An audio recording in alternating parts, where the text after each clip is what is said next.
To your point about where individuals have agency, at local and state public utility boards are a place people don't usually think about getting involved in local politics, and but you make an interesting connection there.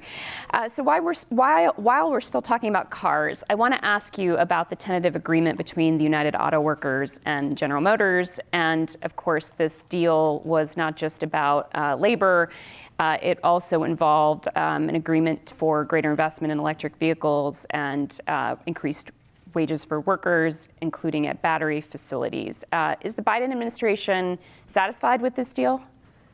Look, this is unambiguous, unequivocal, unalloyed good news when we're investing in the workers that have gotten us this far and will be critical to getting us the full distance. You just sort of rewind the clock, 2 years, 2.5 years, and folks said, hey, you know, we've got a history of disinvestment in the United States on batteries. We'll never be able to make those here. We're making massive investments in batteries, 15 gigafactories announced.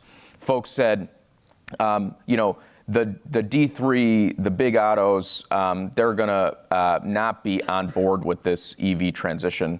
The auto industry is standing together unequivocally in the direction of decarbonization, and they're investing in making those vehicles here in the United States. There was a question of, are those EVs going to be made in the United States, or are they going to come from somewhere else? EVs are more likely, the EVs on the road in the United States, to be made in America than their internal combustion counterparts, because the U.S. is taking a leadership track.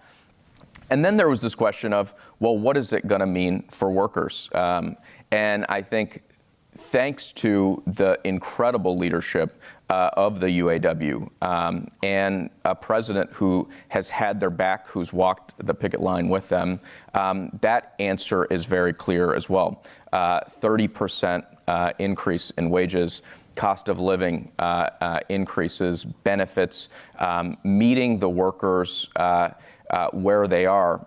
And I think that's absolutely a critical part of this transformation. It's got to be a worker and community-centered transformation.